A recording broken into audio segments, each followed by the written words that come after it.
ರಾಜಧಾನಿ ಬೆಂಗಳೂರಲ್ಲಿ ಇಡ್ಲಿ ತಯಾರು ಮಾಡೋದಕ್ಕೆ ಪ್ಲಾಸ್ಟಿಕ್ ಕವರ್ಗಳನ್ನು ಬಳಕೆ ಮಾಡಲಾಗ್ತಾ ಇತ್ತು.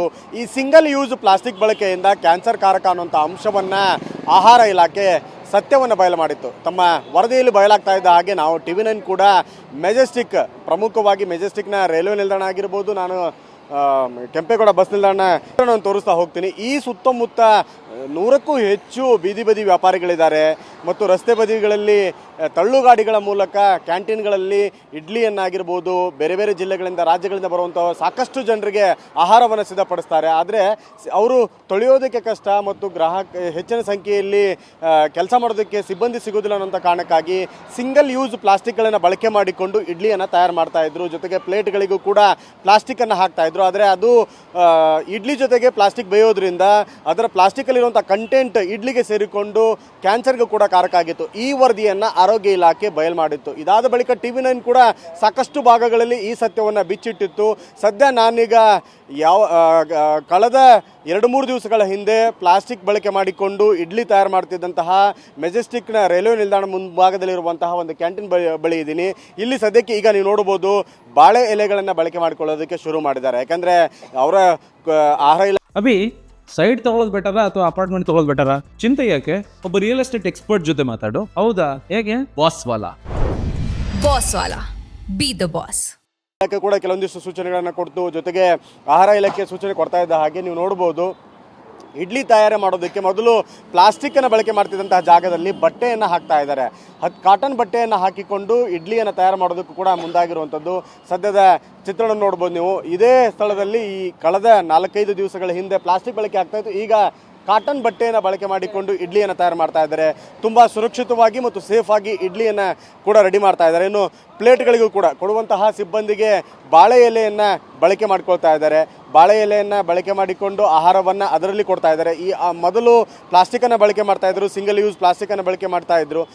ಕಾದಂಥ ಆಹಾರ ಆ ಒಂದು ಪ್ಲಾಸ್ಟಿಕ್ಕಲ್ಲಿ ಇಟ್ಟಂಥ ಸಮಯದಲ್ಲಿ ಅದರ ಜೊತೆಗೆ ಪ್ಲಾಸ್ಟಿಕ್ನ ಕೆಲವೊಂದಿಷ್ಟು ಅಪಾಯಕಾರಿಯಾದಂಥ ಅಂಶಗಳು ಅದಕ್ಕೆ ಸೇರಿಕೊಂಡು ಸಾಕಷ್ಟು ಸಮಸ್ಯೆ ಆಗಿತ್ತು. ಇನ್ನು ಇಡ್ಲಿಯನ್ನು ಸವಿತಿರುವಂಥ ಗ್ರಾಹಕರಿದ್ದಾರೆ, ಮಾತಾಡ್ಸೋಣ. ಸರ್, ಕಳೆದ 4-5 ದಿವಸಗಳಿಂದ ಇದೇ ಇಡ್ಲಿಯನ್ನು ಪ್ಲಾಸ್ಟಿಕ್ ಕವರಲ್ಲಿ ಬೇಯಿಸ್ತಾ ಇದ್ರು, ಈಗ ಬಾಳೆ ಎಲೆಯಲ್ಲಿ ಹಾಕ್ಕೊಡ್ತಾ ಇದ್ದಾರೆ. ಏನು ಹೇಳ್ತೀರಿ? ಚೆನ್ನಾಗಿದೆ ಇದೆಲ್ಲ, ಇದು ಪ್ರೋಗ್ರಾಮ್ ಚೆನ್ನಾಗಿದೆ. ಪ್ಲಾಸ್ಟಿಕ್ ಸ್ಟಾಪ್ ಮಾಡಿದ್ರೆ ಇನ್ನೂ ಚೆನ್ನಾಗಿದೆ. ಓಕೆ, ಈಗ ಪ್ಲಾಸ್ಟಿಕ್ಕಿನ ಇವರು ಕೂಡ ಸ್ಟಾಪ್ ಮಾಡಿದ್ದಾರೆ. ಕ್ಯಾನ್ಸರ್ಗೆ ಕಾರಕ ಅನ್ನೋಂತಹ ಅಂಶ ಬಯಲಾಗ್ತಾ ಇದ್ದಾಗೆ ಬಾಳೆ ಎಲೆ ಬಳಕೆಗೆ ಮುಂದಾಗಿರುವಂಥದ್ದು ಖುಷಿ ಅನ್ನಿಸ್ತಾ ಇದೆ ನನಗೆ. ಬಾಳೆ ಎಲೆ ತಿನ್ನೋದು ಖುಷಿ ಇದೆ. ಉಡಲ್ ಆರೋಗ್ಯ ಕೂಡ ಇದೆ. ಅದು ಹೆಲ್ತು ಚೆನ್ನಾಗಿದೆ. ಹೆಲ್ತ್ ಆರೋಗ್ಯ ದೃಷ್ಟಿಕೋನದಿಂದ ಕೂಡ ತುಂಬ ಮುಖ್ಯ. ಹೌದು, ಅದೆಲ್ಲ ಚೆನ್ನಾಗಿರುತ್ತೆ. ನೀವು ಸ್ವಲ್ಪ ಅದೆಲ್ಲ ನೋಡಿ ಇದು ಮಾಡಿ. ಇನ್ನು ಸದ್ಯಕ್ಕೆ ಸುರಕ್ಷಿತವಾಗಿ ಮತ್ತು ಸಾಕಷ್ಟು ಪ್ರಿಕಾಷನ್ಸನ್ನು ತೆಗೆದುಕೊಂಡು ಮಾಡ್ತಾ ಇರುವಂಥದ್ದು ನೀವು ನೋಡ್ಬೋದು. ಈ ಭಾಗದಲ್ಲಿ ಹೆಚ್ಚಿನ ಸಂಖ್ಯೆಯಲ್ಲಿ ಪ್ಲಾಸ್ಟಿಕ್ಕನ್ನು ಬಳಕೆ ಮಾಡಲಾಗ್ತಾ ಇತ್ತು. ಜೊತೆಗೆ ಪೇಪರ್ಗಳನ್ನು ಬಳಕೆ, ಅಂದರೆ ಪ್ಲಾಸ್ಟಿಕ್ ಸಿಂಗಲ್ ಯೂಸ್ ಪ್ಲಾಸ್ಟಿಕ್ಗಳೇನಿದ್ದಾವೆ ಅವು ಅಪಾಯಕ್ಕೆ ಕೂಡ ಸಾಕಷ್ಟು ಪ್ರಮಾಣದಲ್ಲಿ ಕಾರಣ ಆಗಿತ್ತು. ಹೀಗಾಗಿ ಇಡ್ಲಿಯನ್ನು ಸ್ಟೀಮ್ ಮಾಡುವಂಥ ಸಮಯದಲ್ಲಿ ಕಾಟನ್ ಬಟ್ಟೆಗಳ ಬಳಕೆ ಹೆಚ್ಚಾಗಿ ಬಳಕೆ ಮಾಡ್ಕೊಳ್ತಾ ಇದ್ದಾರೆ. ಪ್ಲಾಸ್ಟಿಕ್ಕನ್ನು ಕಂಪ್ಲೀಟಾಗಿ ಸ್ಟಾಪ್ ಮಾಡಿದ್ದಾರೆ. ಜನರ ಆರೋಗ್ಯ ದೃಷ್ಟಿಕೋನದಿಂದಲೂ ಕೂಡ ಇದು ತುಂಬ ಮುಖ್ಯವಾಗಿರುವಂಥದ್ದು. ಮಾತಾಡಿಸ್ತೀನಿ ಅವ್ರನ್ನೂ ಕೂಡ. ಸರ್, ಈಗ ಪ್ಲಾಸ್ಟಿಕ್ಕನ್ನು ಬಳಕೆ ಮಾಡಿಕೊಳ್ಳೋದನ್ನು ಬಿಟ್ಟು ಈ ಕಾಟನ್ ಬಟ್ಟೆಯನ್ನು ಹಾಕ್ತಾ ಇದ್ದೀರಿ. ಅದೇ ಫ್ಲಾಟ್ಸ್ ಸ್ಟಾಪ್ ಮಾಡಿ ಆಯಿತು. ಕಾಟನ್ ಬಟ್ಟೆ ಹಾಕಿದ್ರು, ಇದು ಪ್ಲೇಟಿಗೆ ಎಲ್ಲ ಹಾಕಿಕೊಳ್ಳೋದು. ಆಹಾರ ಇಲಾಖೆ ಅಧಿಕಾರಿಗಳು ಅಥವಾ ಏನಾದರೂ ಸೂಚನೆ ಕೊಟ್ಟರೆ? ನಾವು ಕೂಡ ಹಿಂದೆ ಕಳೆದ 4-5 ದಿವಸದಿಂದ ಬಂದಾಗ ಪ್ಲಾಸ್ಟಿಕ್ ಬಳಕೆ ಇತ್ತು. ಅದು ಅಧಿಕಾರಿ ಯಾರು ಏನಿಲ್ಲ, ನಾವೇ ಸೇಂಜ್ ಮಾಡಿ ಈ ಥರ ಮಾಡೋದ್ರಿಂದ ಜನರ ಆರೋಗ್ಯ ಕೂಡ ಒಳ್ಳೆಯದು. ಈ ಥರ ಮಾಡಿದಾಗ ಆರೋಗ್ಯ ಒಳ್ಳೆಯದು, ಚೆನ್ನಾಗಿ. ಓಕೆ, ಇನ್ಮೇಲೆ ಪ್ಲಾಸ್ಟಿಕ್ ಬಳಕೆ ಮಾಡಲ್ಲ? ಸ್ಟಾಪ್ ಮಾಡಿ ಆಯಿತು. ನಾವು ಸ್ಟಾಪ್ ಮಾಡಿದ್ರಾ? ನೀವು ಇದು ಮಾಡಲ್ಲ, ಯೂಸ್ ಮಾಡಲ್ಲ. ಅದೇ. Okay, thank you.